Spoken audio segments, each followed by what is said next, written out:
It's time to take a look at what's happening around Wyoming for Wednesday, January 22nd. From the Cowboy State Daily Newsroom, I'm Wendy Kaur.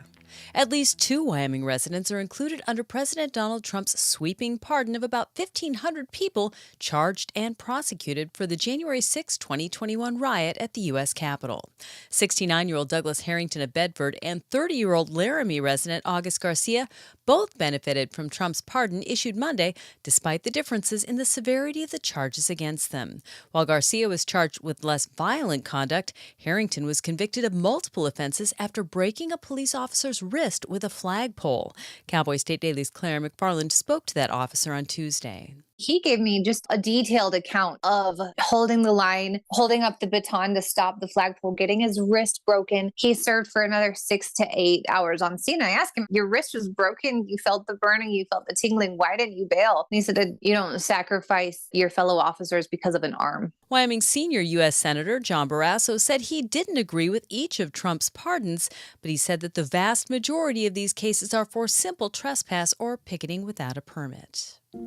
Well, following Monday's sub-zero surge that saw temperatures plummet to minus 20 to 40 across much of Wyoming, the state was hit Tuesday by strong winds as the latest winter weather system makes its exit.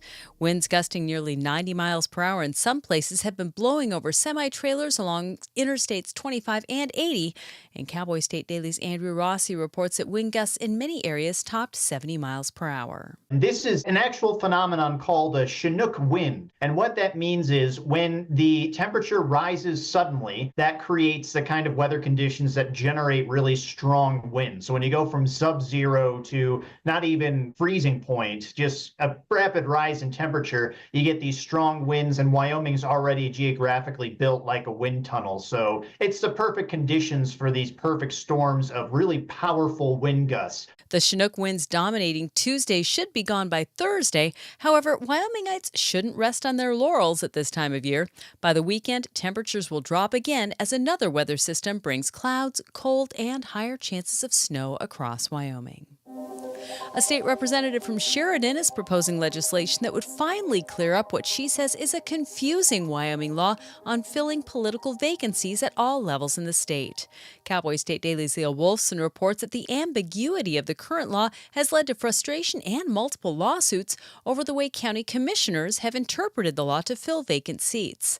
Representative Lori Bratton's bill is particularly timely, considering the issues Park County is currently facing in filling their vacant county assessor seat. The Park County Commissioners believe the local county Republican Party did an incorrect voting process when selecting nominees, so they sent the decision to pick a nominee for their new county assessor to a judge. What Representative Bratton's bill would do is basically take away the power of commissioners to send that decision to a judge and send it back to the state or local party to decide themselves who the nominee is going to be. House Bill 176 has not been referred to a committee yet, but Bratton said when it is, she expects significant public testimony.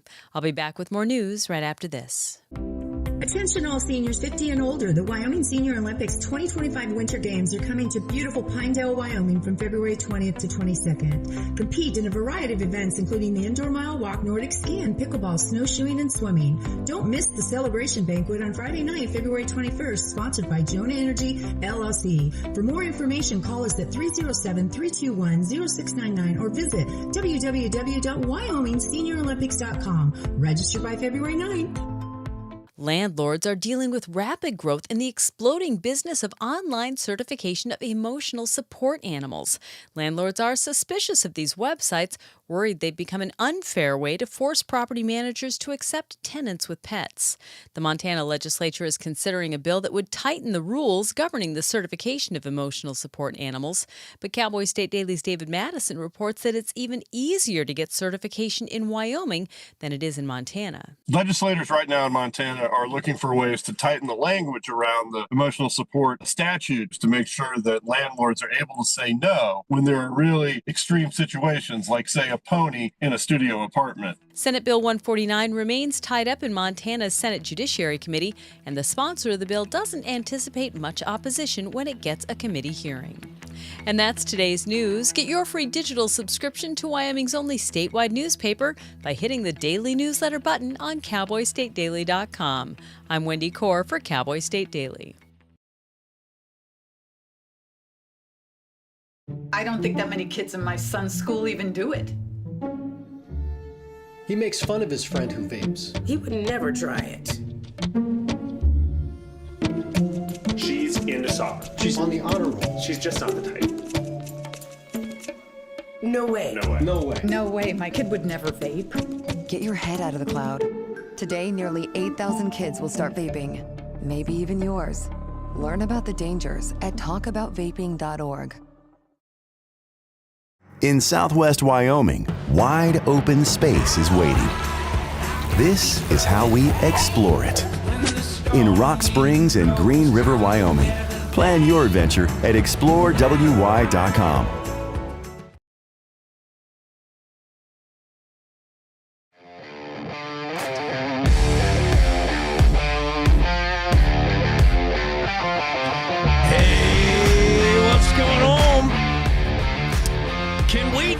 About emotional support animals. 2 minutes online, and you too can have your cuddly critter officially certified. Just show that to the airlines to drag Fido on the plane, or wave it in the face of your landlord who says you can't have pets. At least 2 Wyoming men among those pardoned for their participation in the January 6th Capitol riot. Wyoming Blue Cross fly fishing waters are getting crowded out by out-of-state anglers. A new bill would limit how many Coloradans can wet their flies in the cowboy state. No more UPS, USPS last mile handoff. It could mean faster delivery times for that Amazon package, unless you live in places like Jackson, where there are only post office boxes. In that case, no one knows where your package may end up. We got winds blowing over trucks all over the place. And I'm going to make a whole lot of wind myself. All these stories and more coming up next.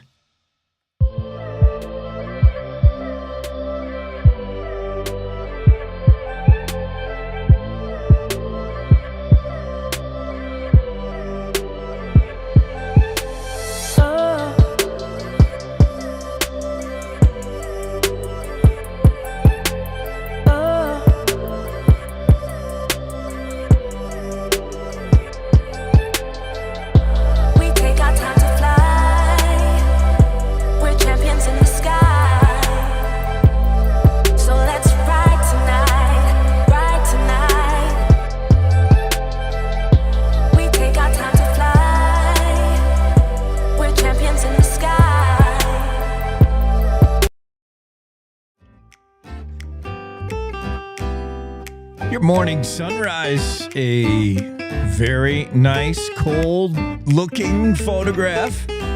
KJ Lawson in Garrett says, sundogs and hungry bulls, minus 40 wind chill. Ooh. Yeah, no. You can keep that. Yeah, there's pretty cool sundogs. And pretty cold terrain. The cows look cold. But that's the way we're waking up lately. Although we're on the warm-up. You betcha the Chinook winds would indicate a warm-up. And the day weather forecast shows a little bit warmer today. Slight chance of snow in Casper, otherwise partly sunny, blustery. 23 the high today in Casper. Same for Riverton, really. In southwest Wyoming, mostly sunny, highs 20 in Evanston. Green River, sunny, blustery, 25 today. Pinedale, mostly sunny, blustery, highs 17. Alpine, maybe a chance of a little bit of snow this morning early. Otherwise, sunny, 18. In Dubois, again, maybe a little bit of snow, a dusting early morning. Otherwise, 20, and you'll feel the wind in Dubois. Slight chance of snow early in Jackson, mostly sunny, 20 by the afternoon. In Bighorn Basin, Thermopolis, slight chance of snow after 2 in the afternoon. Otherwise, partly sunny, 27. You'll feel the wind blowing Thermop. Wind gusts in Cody as well, 29 the high. North central Wyoming, Buffalo winter weather advisory remains in effect till late this morning with snow, blowing snow. Otherwise, partly sunny, windy this afternoon with highs 23. Sheridan as well. Winter weather advisory until nearly noon. Snow this morning, blowing snow, highs 27. Gillette, winter weather advisory until tomorrow, 5 in the morning. Snow likely, patchy snow, blowing snow. Wind gusts up to 40. Newcastle, chance of snow as well. Blustery, high 23. Torrington, partly sunny, blustery, 28. It's blowing everywhere, really, in the Cowboy State today. Cheyenne, sunny, blustery, 23. Patchy, blowing snow in Laramie, mostly cloudy and blustery. This seems to be the word of the day for down day, blustery. Partly sunny, 19, with wind gusts in Rawlins encampment. Chance of snow before 2 p.m. Otherwise, mostly cloudy, breezy with highs 17. So, some sun, a little bit here and there. Here's the weather map as we see it right now. I'll share that with you for those of you taking the visual. 17 degrees above zero in Jackson, but other places still on the wrong end of zero. -5 in Kemmer, 14 in Lyman this morning. Worland, you're at about 20 degrees. Grable, 26. It's 18 in Casper, 20 in Gillette. Wheatland, 16. Cheyenne, 12. 11 in Rawlins. And you can see still some snow passing through. Casper, Douglas, Wheatland, you're getting a little bit of cloud cover, maybe some light snow. And then we see some stuff up there in the north that's headed for Sheridan, Buffalo, and Gillette here before long. Road conditions, well, yeah, people is getting blowed over. And I don't know if that's the technical term. I don't know if that meets YDOT's grammar. YDOT would maybe have an official way to say it, but I'm saying people's is getting blowed over. I'll show you where's the photo of that? We have a photo of a truck on its side. Of course, those are getting to be just boring. They're so common day, ordinary. Every day, it seems, on my socials, I watch one page that concerns Interstate 80 and other highways in Jackson. Almost every day in the winter, there's a photo of somebody off in the ditch, yeah, but trucks just laying on their side, blown over. All roads in and out at Gillette are going to be troubled today. We got more weather for Gillette. Slick and spots, snow, blowing snow. Visibility issues. That's up there in Gillette, Moorcroft, Upton, even Sheridan, Buffalo. That run, Sheridan to Buffalo, is going to be, a little naughty. And that's your road stuff. Let's get the Zoom room open. Get Greg Johnson in here.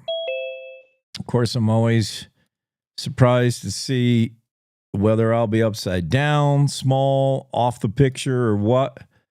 Oh, wow. Look at that. Zoom room looks great. Perfect. Can't ask for more than that. Greg, you and I have not talked football, and it's Wednesday. Like we didn't discuss last weekend. Yeah. Yeah. Last weekend on Monday. We should Notre Dame got their butt kicked big time. Yeah. I know. I'm not a college, if it's not Wyoming, who cares for me? I am only a fan of my college. What? Oh, you're going Colorado. Well, yeah, but I like college football in general too. I hate Notre Dame. But really, I was rooting for them because Luke Talich is on the team. Yeah, but historically, I hate Notre Dame. Okay, don't like it. I've hated it since the Lou Holtz era, and that's it. I'm not a huge fan of Ohio State either, but I don't have a dislike for them either. Mm-hmm. Yeah, the Talich effect. We got a Wyoming kid that even though he had scholarship offers, said nope, nope, nope to everyone. He said, I'm going to walk on. Notre Dame has given no indication they even want me, but I want to go to Notre Dame. And he walked on, won a job, got some playing time. I'm excited for him. Cody's Luke Talmadge. Well, is this the year though that the Bills get there? Yeah, as long as it doesn't come down to the kicker. Games that come down to the kicker for Buffalo are never good. And Bass, I don't know if he's won over the hearts and minds of all Buffalo fans. I don't know. I know already the memes are going crazy about how it's Buffalo. It's not Buffalo versus Kansas City. It's Buffalo versus the officials. Yeah, and it's going nuts on everybody saying how unfair the officials are in favor of Kansas City. I wonder what that feels like. I disagree with it. Right. No, it's not at this point. Honestly, there can't be a bigger Chief hater than me. I don't like anyone who's not Buffalo. So I'm obviously biased. I have rose-colored glasses, or I have like coal-colored glasses. When I look at the Chiefs, yeah, I see them benefiting from all kinds of calls. And it's not just me. Obviously, the whole world sees it. And there's a meme a day about it. It's not just anecdotal. It's not just people wanting to believe that. It's like obviously happening. You can't you can't make this up, as they say. No, it's happening. And I wonder how that feels for Mahomes. Does he even know, or is he busy making another insurance commercial? But yeah, the whole world. I don't know. But I don't know. He expects it, because you can see it when he doesn't get the phantom call. He gets upset. Yeah. So, I mean, I can't say Josh Allen doesn't do that too. Sometimes he'll give the old, hey, what? And he'll play up a hit, but not to the degree. And it's not just Mahomes. I mean, the Chiefs get all kinds of calls. We all know that. Roger Goodell has to do something. Even the breaking news, this just happened. They just called Buffalo for roughing the passer. Yeah, I saw that one too. Buffalo Bills have just received a roughing the passer call. Yeah, but boy, that would be awesome to see them get to the Super Bowl. And I tell you what, it's on the other side. It's looking. I feel really good about the Eagles the way they're playing now. Now that Detroit is out, that would have been a good rematch there with Detroit and Buffalo in the Super Bowl. Yeah, that's the Super Bowl America wanted. I've never heard of these Eagles you speak of. It's only Buffalo, Greg. That's all there is. And it's a straight shot to New Orleans. Hopefully the snow is melted by the time we get there. Holy cow, Bourbon Street got blanketed. Crazy. Don Day's fault. We'll talk to Don Day during the day weather forecast. Yep, I know. We always laugh at the southern states when they get like a dusting of snow and it shuts them down. Yeah. Yeah, and my favorite photograph whenever snow comes to Texas or New Orleans or any of those southern states is there's always inevitably a photo of somebody holding an umbrella in a snowstorm, and it's like ripped to shreds. Like there's only the skeleton of the umbrella remains. And I'm thinking, man, that is one item I never saw. Like I full admission, full disclosure, I came from New York. And when I came out to Wyoming way back when, that was one item I didn't see at all. And New Yorkers, the slightest mist of rain will up with the umbrella. You don't see it in Wyoming because of the wind. I mean, that umbrella's worthless. If you don't it's just not part of the culture, I don't think. I never grew up a lot with umbrellas. I don't remember seeing them much. People just don't use umbrellas a whole lot here. And, I mean, yeah. I think we deal with the elements. If it's going to rain or snow, we wear clothes and we don't worry about protecting our heads with it. But I think Yeah, a we lot put of on it a is hat. the wind. Yeah, you wear a hat, but it's the wind. They're not practical. They're not functional. And so everybody pops them out down south, and you just see them. The snow's going, the wind's blowing, and their Well, we don't umbrella is get a ton of shredded. rain. We don't get a lot of rain. It doesn't like rain every day or Yeah. or something. So it's just not like a thing you pull out Or to even have. I've seen, even umbrellas for sun. I see umbrellas in cities elsewhere. You just don't see an umbrella in Wyoming. You don't, because they'll blow away. I didn't see them in Alaska either. Yeah, real states, especially half the year. Pull it out there in the dark, at the. But no, it's it's the umbrella question. Who knows? I think it's a mystery. All of Wyoming's umbrellas are in Kansas. I mean, you pop them open in Cheyenne on a windy day, and out it goes, right out your hand. Same with the, birthday balloons that some kid let go of. Off they go to Kansas or Nebraska. Yep.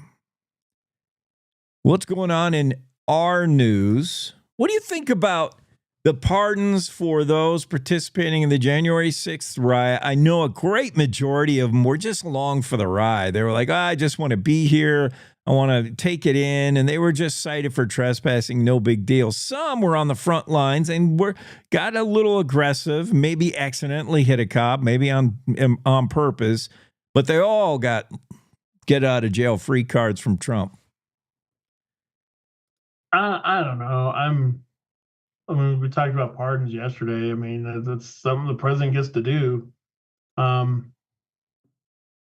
don't know. I think I'm kind of over it. I'm just I don't know. I guess I've hit the point that I just don't really care about it. You become insensitized. And stuff.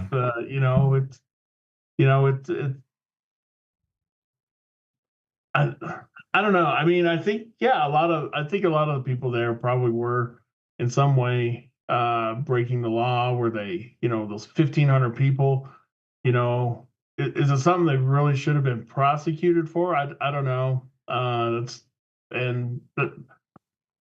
I don't have to make that decision, so I'm glad with that. So I don't know, but it's I don't know why people are freaking out over him, because I mean, Trump has been saying for a long time, yeah, I'm going to do that, or and so he did, and there isn't a complete list out, but doesn't seem like it was just a blanket one for every single person. I assume that there are probably a few that weren't included with that, who may be, some of the worst players in that, but I don't know. I'm just case of Bill Belichick. I'm on to the next executive order. Yeah. Well, you're not allowed to be over it because we have 4 hours of information and entertainment to fill this morning. So I don't want to hear you're over it. We got to, but I get it. We've been talking about it a while. It's just in the news cycle again because Claire McFarland has a story. She managed to track down an officer injured in that incident. And because I think that's the question for the majority of them, their jail time or their sentence seems not commensurate with what they did, like they just were there, like in the crowd. But for those who actually maybe did something aggressive, like hurt this cop, Claire found Officer Sam Mott, who had an injury. And he said it's probably not a great message to send to society that you can assault law enforcement and walk free. Yeah, that was a good. Got a good point. Good interview. I mean, she's a great journalist, and so it doesn't surprise me that she tracked him down. Mm-hmm. And I mean, I would expect there are a lot of those officers and family of those officers who aren't too happy with that, because it's there were some people hurt, and I mean, someone I think one officer maybe died. I don't know. Isn't that I weird? don't know. It might have been right after it. I'd have to go back and check. My memory isn't. I am just like you. Just like you, I'm like, I thought a law enforcement officer died. Someone was killed in it. But now I can't remember, and that's terrible. Well, the thing is, I'm looking it up. I want to say that they died like right afterwards of a heart attack or something. Oh like yeah, that. Okay, yes. But I'm not sure. I have to check. See, that's what we do is we check the facts before we put them out there. Yeah, and I don't remember. So you're right. Yeah, I wanna say that, but I'm not sure.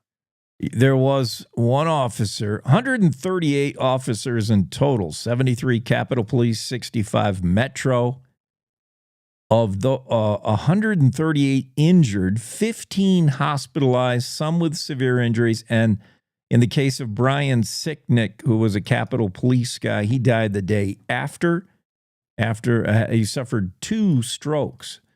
So one death possibly related to the incident, and a lot of injuries. Yeah, a lot of the injuries, I imagine just people shoving, trying to, get where they're going. I don't know. I just bring it up because Claire McFarland's story is pretty cool that she was able to get that officer, and because that's the opinion I want. Like, should these people be like, oh, I don't know, I'm not sure I care that much, we saw it coming, etc. Like we're over it, as Greg says. But I do want to hear from the police officers on the front line who say, man, these guys were not just rude, but they were like swinging things at us, and they shouldn't get to go free. So good job by Claire to get that interview with the law enforcement. How about House Bill 5? Do something about all those people crowding our blue ribbon fly fishing streams. We got too many Montanans, Coloradans, and everybody else trying to muscle in on our trout fishing here in Wyoming. Some of these prize stretches get crowded. Mark Hines wrote a story. I'm not opposed to that. Yeah, absolutely. I mean, they're in Wyoming. There are places. I understand about the business side of it. Of we could make some money with the tourism and the people coming here, but at the same time, what's that balance? Where do you preserve it for our use? Our local use. When that starts to suffer. So I think it's definitely a good discussion to have, and I'm totally cool with it. I'm sure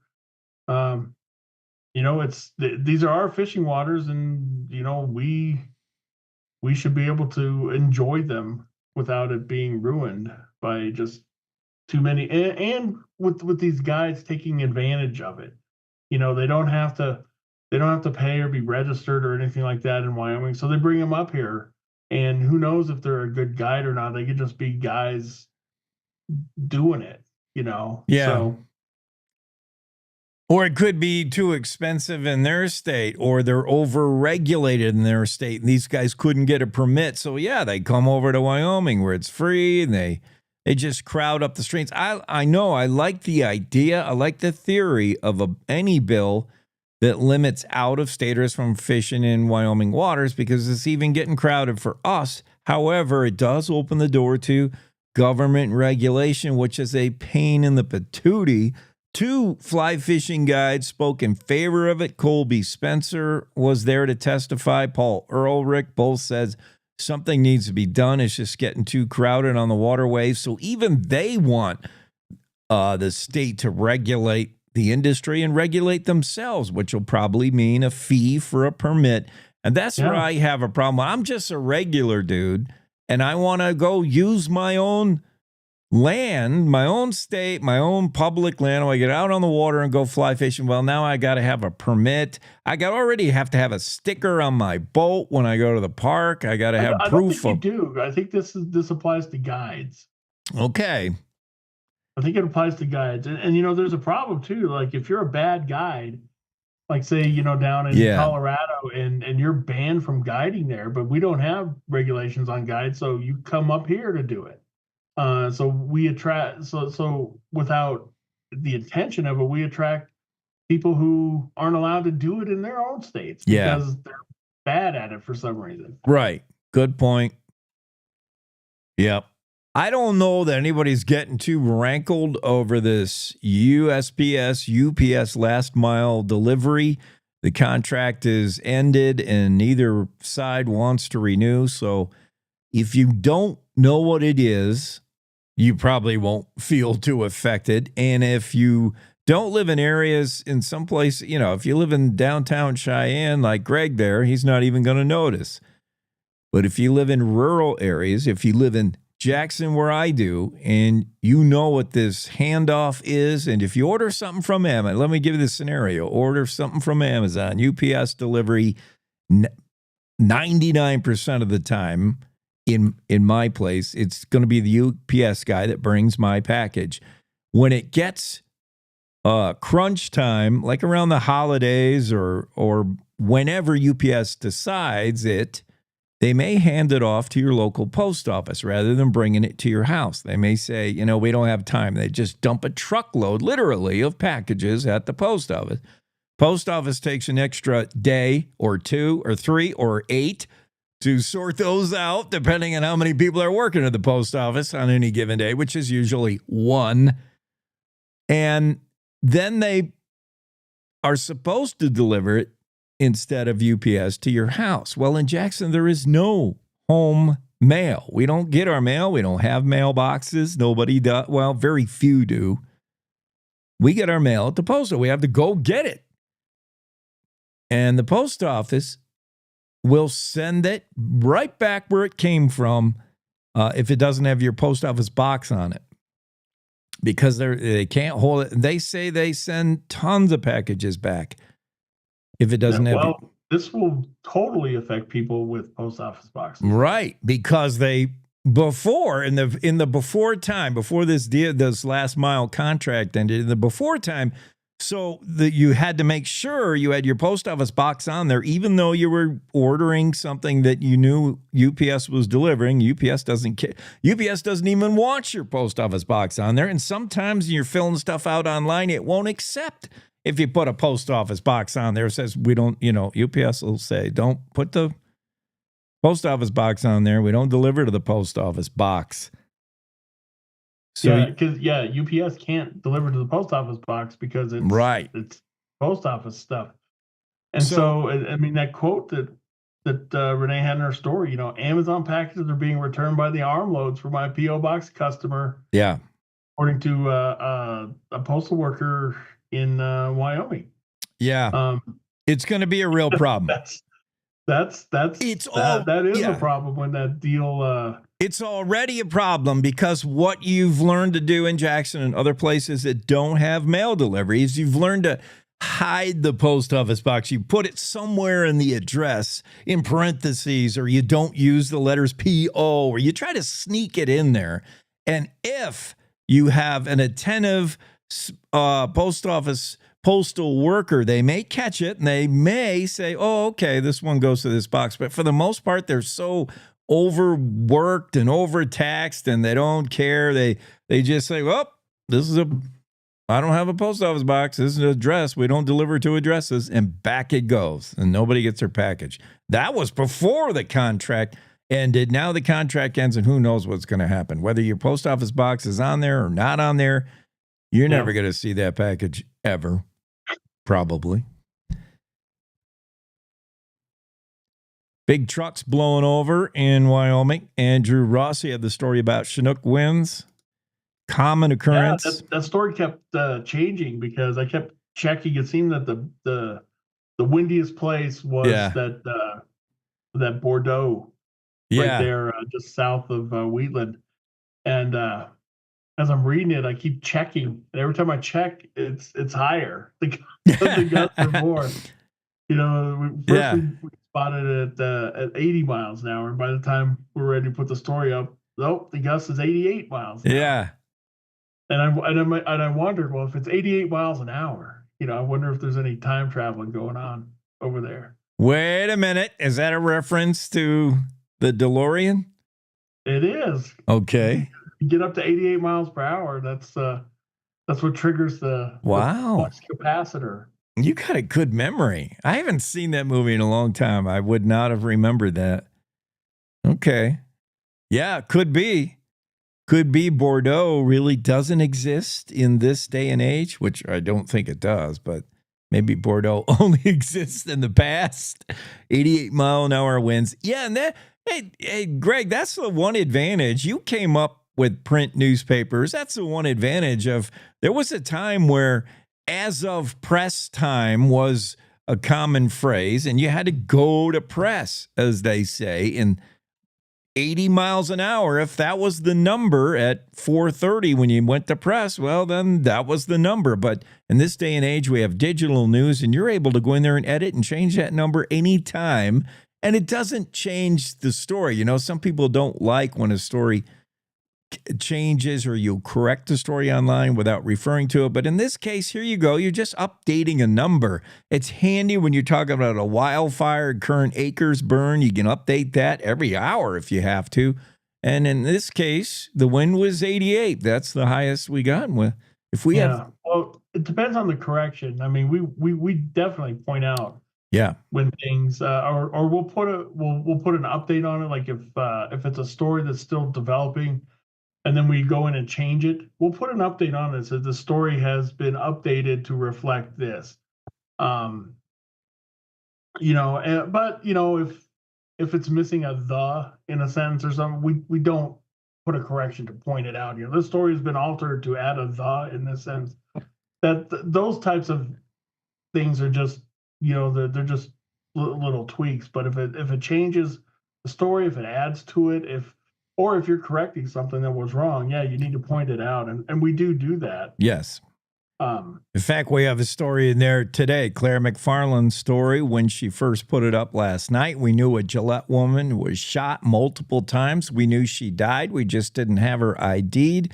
Now we do. Story updated Tuesday afternoon to reflect the coroner's office releasing the woman's name and age. Just a sad story in Gillette. But yeah, there's a case of where a story was fleshed out a little more. Update received. Sharing. I looked up that woman on Facebook and I was able to find her last post on Facebook, January 1st. I'm going to share that with people later this morning, but it's just sad when you read it in the context of what happened now. Just horrible. Yeah, whenever any signs that there's going to be domestic violence, if your relationship isn't good most of the time, if not all the time, I don't know, get out. I'm kind of liking that the stuff that Montana's doing with emotional support animals. I was just going to go there next. It is, for me, I don't want to throw everything under the woke umbrella, but for me, it is DEI wokeness. It's the madness that we've been going through the last few years. And it includes, and I'm going to throw this on the bandwagon and under the bus, it includes this emotional support animal stuff. Look, it's getting abused like crazy. Yeah. And people just because they like their pets, they determine, it's an emotional support animal. Well, you know what? That's like a medical diagnosis. You need a doctor to examine you and pretty much it's like prescribe it to you. And people are getting around it by they go online and they'll give you a certificate just if you just pay them. You pay them $150, $200.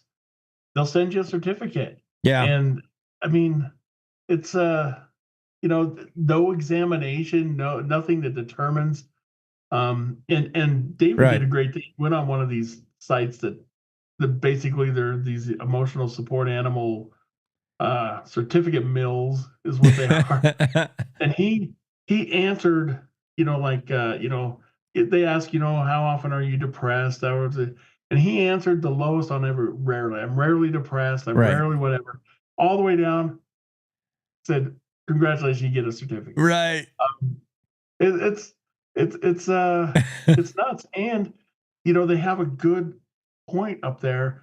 Landlords are are being forced to let all these extra animals into their rentals because someone has this certificate. Now, if it's a legitimate thing, then it's a legitimate thing. But if you just go out and get an emotional support ticket for your snake or for your gerbil or something, there's that guy I think it was in Florida, main news maybe a year ago or so, where he had an emotional support alligator. Yeah, Come I on. mean, it's one thing that you love your animal and you're there. It's another thing for it to actually be a medical emotional support aid there. As you could tell, this yeah, I'm yeah, I'm not a big fan of abusing this system. I'm a big fan of emotional support animals when they're used correctly. But yeah, we've all seen it run wild, and it's like if it's very similar to me with all the wokeness and policies in place over DEI. It's just the idea behind it's okay, but it got taken to an extreme that was just it was nuts. It was madness. Two things David Madison did in this story I thought were fantastic. One, he told it through the eyes of Senator Denley Loge in Montana, who's proposing that better, stricter regulation needs to be put in place to certify an emotional support animal. And he, through his eyes, he was able to say, just like you did, Greg, Loge says, look, I love animals. I use animals for emotional support. I go out and pet my cows. I got a stray feral cat like me that comes to his place. He's like, I'm an animal guy, believe me. But when you're bringing a pony on an airplane, because that's your supply, he's like, it's gotten crazy, and your landlord doesn't allow animals, and you have an emotional support animal that's a hippopotamus. It gets stupid. It gets and the other thing David Madison did is he went online and he, like you said, he checked it out and he checked every box saying, he answered as if he was not ready to jump off a cliff. He said, I feel pretty good most of the time. I'm okay.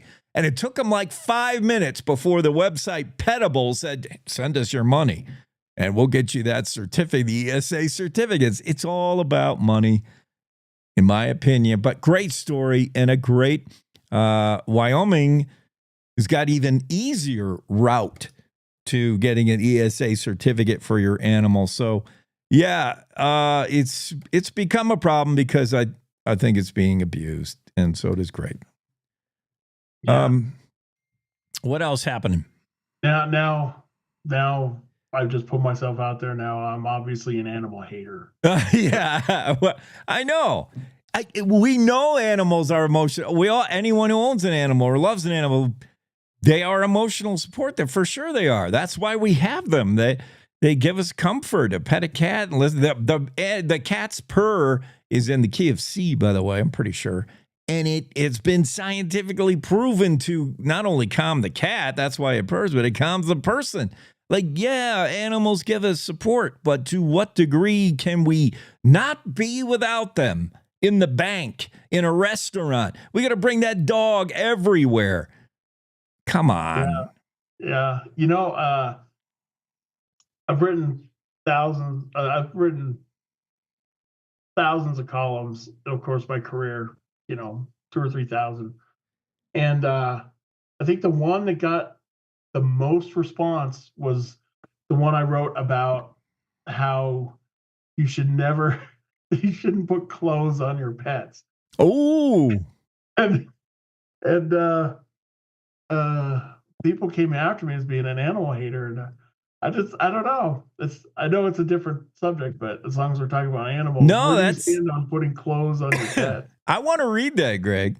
Yeah, that's people. Yeah, anything to do with animals and pets. Yes, that will get people going. Especially if you talk about harming pets. Oh man, there's no more emotional tug than I watch. You know the videos. I'm a scroller on socials, and when I see reels and stuff, once in a while I'll see a babe. Boobs might make me stop for a moment, but pretty much I'm scrolling. I don't see anything great. Oh, and if I see this dog, some skinny, underfed, dying dog with fleas all over him, and I see a guy picking him up, I'm like, oh, this is going to be one of those videos where they save the dog, and I'll watch that thing right through to the end to make sure the dog's okay.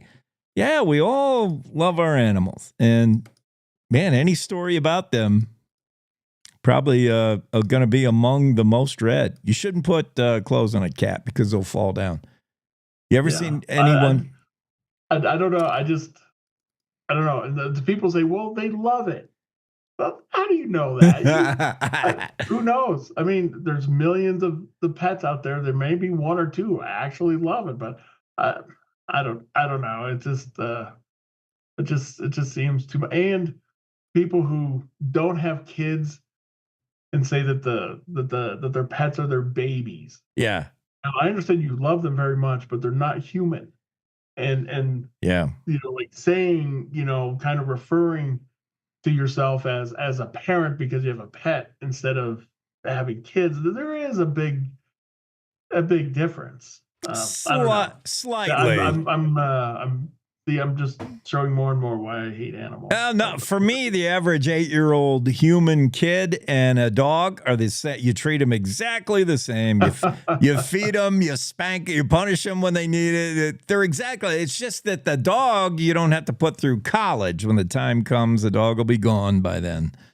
But otherwise, they're basically the same. Claire has an interesting story because it brings up something that's complex enough that it needs our smartest people to think about it. Wyoming Supreme Court considering whether the state can keep cash seized in a suspected drug money. In this case, Ronald Mickelin, 76-year-old. It's really interesting story. He was pinched because he had, the taillights. I'm telling you what, guys. If you're a criminal or if you've got anything in your car that you don't want it searched, don't be driving around with a taillight out. You're going to get lit up.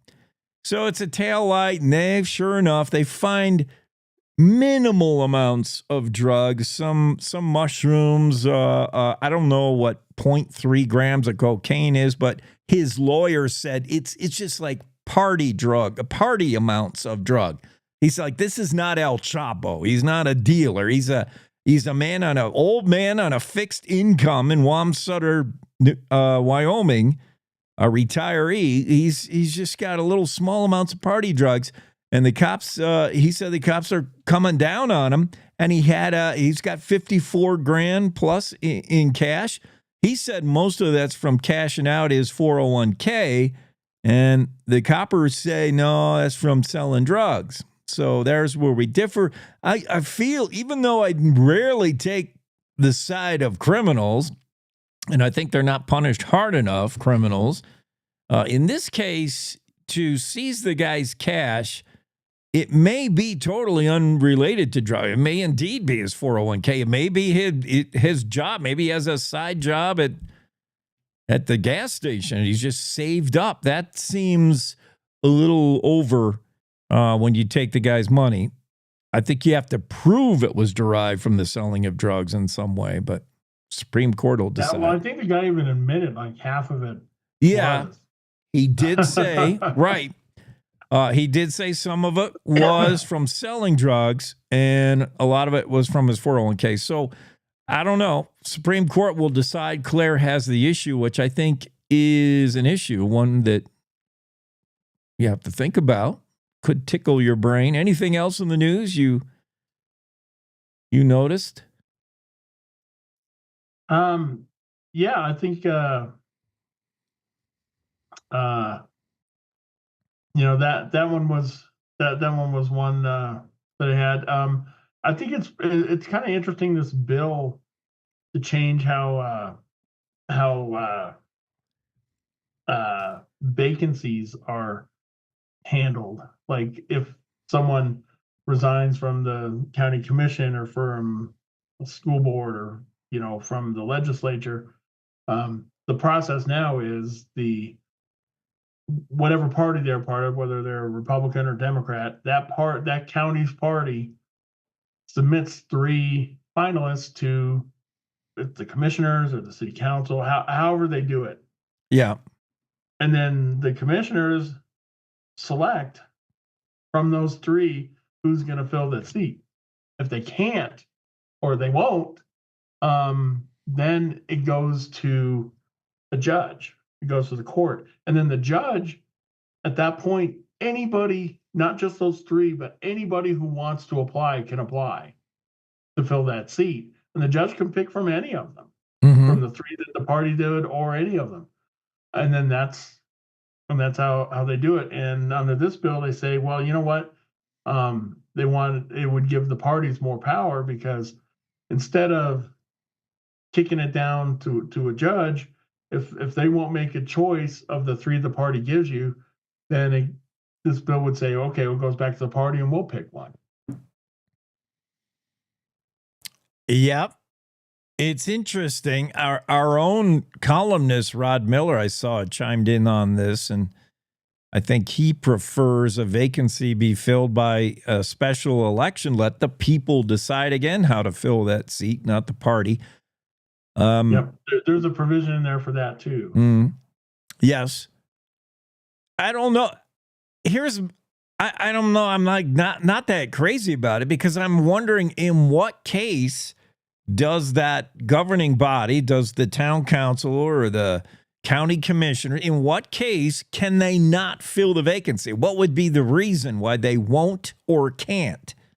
I've never heard of that. Like, pick somebody. Here's your 3 candidate. If you lose a Republican, if the Republican whatever goes on to do, he's like, I'm out, then you go to the GOP and say, give us your 3 best and pick one. How hard is that? If you don't pick one, then someone will get picked. It gets political, because what if they don't like them?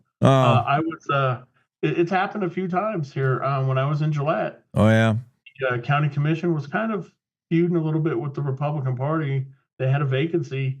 The party put up the three names, and they basically refused to do it. They had they took the votes in a way that they wouldn't be able to. They kind of skimped around it and sent it to the judge, and the judge picked. And then not too long ago, it happened in Sheridan. The county commission there had a vacancy. The party gave them the 3 names, and what's interesting is I think these names were people who had run for that last election but didn't get elected. And so, okay, well, here's people that did them, and then they came up with some. I didn't buy the excuse, like, well, they don't have enough experience. Well, what, you're looking for someone out there that has county commission experience? How much experience did you have when you first got elected? Yeah. It was bogus because they didn't like them. And so then that also went to that also was a big thing, and it led to a lawsuit.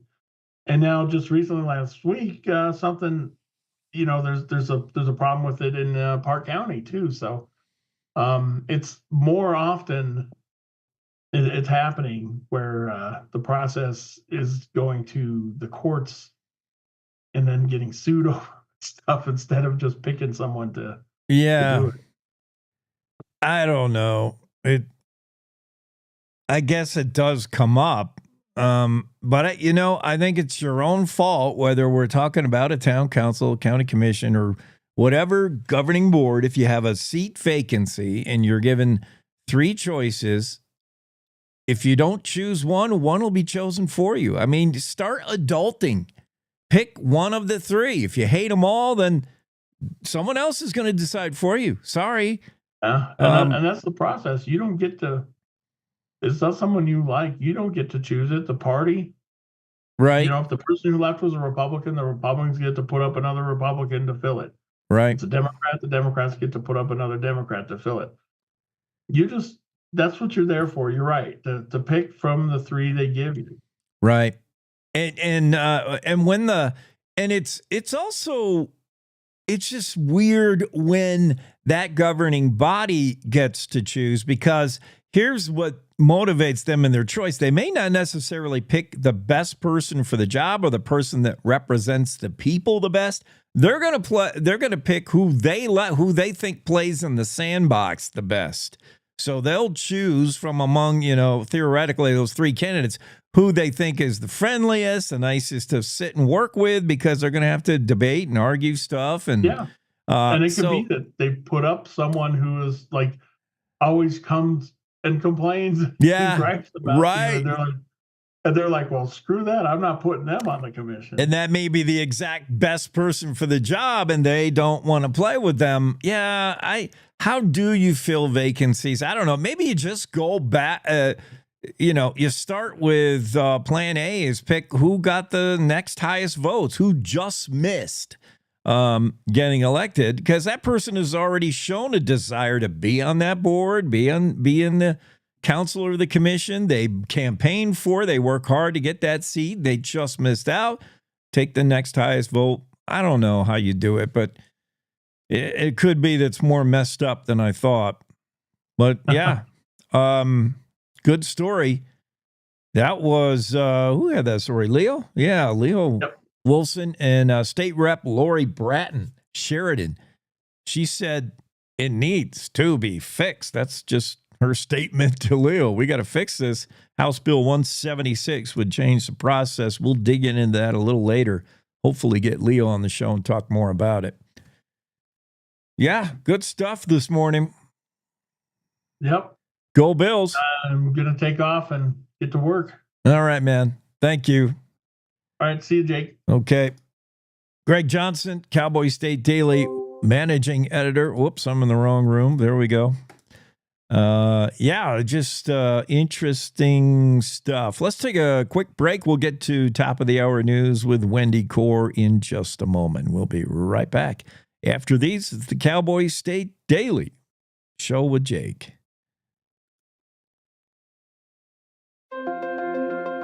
Wyoming is a big state. There's so much ground to cover, so many stories to tell. But the Cowboy State Daily News team is up to the challenge. I'm Wendy Core, host of Cowboy State Daily Video News. Whether it's politics in Cheyenne, energy issues in the Powder River Basin, or grizzlies in Yellowstone, our talented crew of experienced journalists are out there finding and telling the stories that matter. What's the best restaurant in DuBois? Renee Jean checks it out.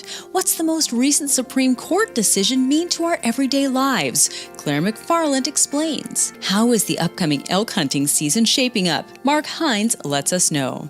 Every day, I talk to the reporters who are covering the topics, issues, and people that are important to Wyomingites, and in our daily newscast, I bring you those stories. Tune into the Cowboy State Daily video newscast every morning, only on CowboyStateDaily.com.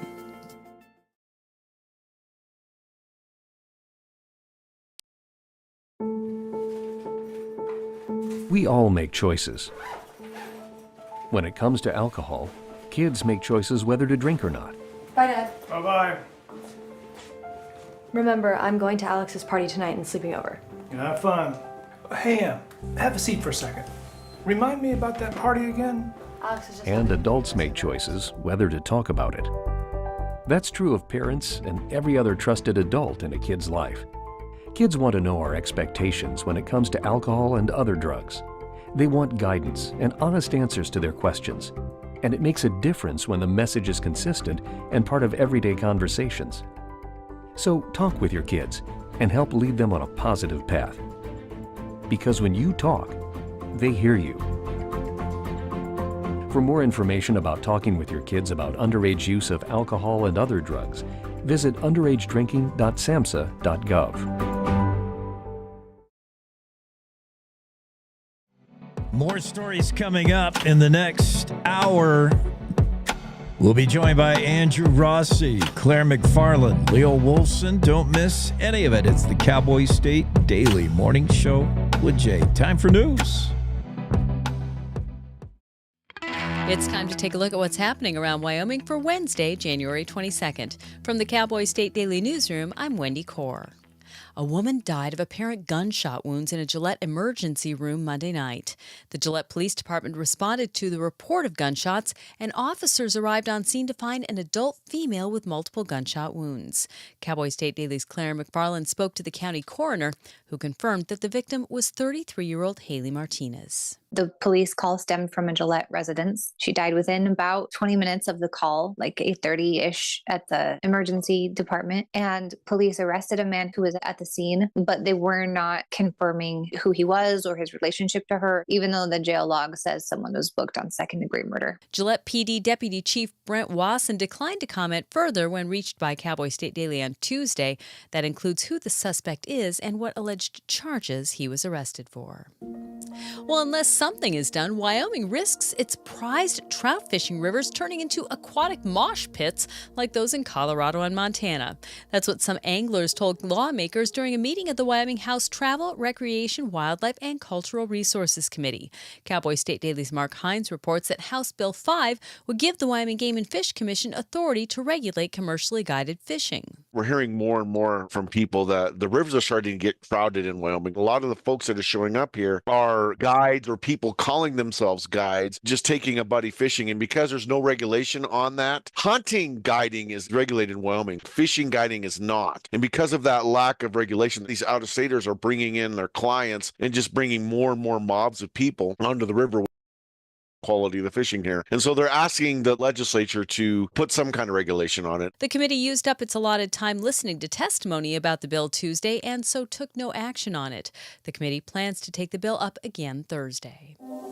On Monday, President Donald Trump issued an executive order titled Unleashing American Energy, which will eliminate federal incentives for green energies. Despite that order, the Wyoming Department of Environmental Quality is requesting approval from the Wyoming legislature for a 108% rate hike from energy producers on their emissions, which includes carbon dioxide. Cowboy State Daily's Leo Wolfson reports that without the requested rate increase, the DEQ's revenue will take a serious hit. Because of former President Joe Biden's rules as far as emission outputs, a lot of these companies in Wyoming were legitimately reducing their emissions. It's an interesting situation where the DEQ basically, even though Trump has taken office again, they don't really expect these lower emissions to go back up. That's kind of what's going on here, and they're kind of expecting a decreased revenue for the foreseeable future. Pete Obermiller, executive director of the Petroleum Association of Wyoming, told Cowboy State Daily that members of his organization aren't opposed to paying the higher fees, but they would prefer a more incremental rate increase rather than suddenly doubling them. I'll be back with more news right after this. Attention all seniors 50 and older, the Wyoming Senior Olympics 2025 Winter Games are coming to beautiful Pinedale, Wyoming from February 20th to 22nd. Compete in a variety of events including the indoor mile walk, Nordic skiing, pickleball, snowshoeing, and swimming. Don't miss the celebration banquet on Friday night, February 21st, sponsored by Jonah Energy, LLC. For more information, call us at 307-321. It's time to take a look at what's happening around. More and more from people that the rivers are starting to get crowded in Wyoming. A lot of the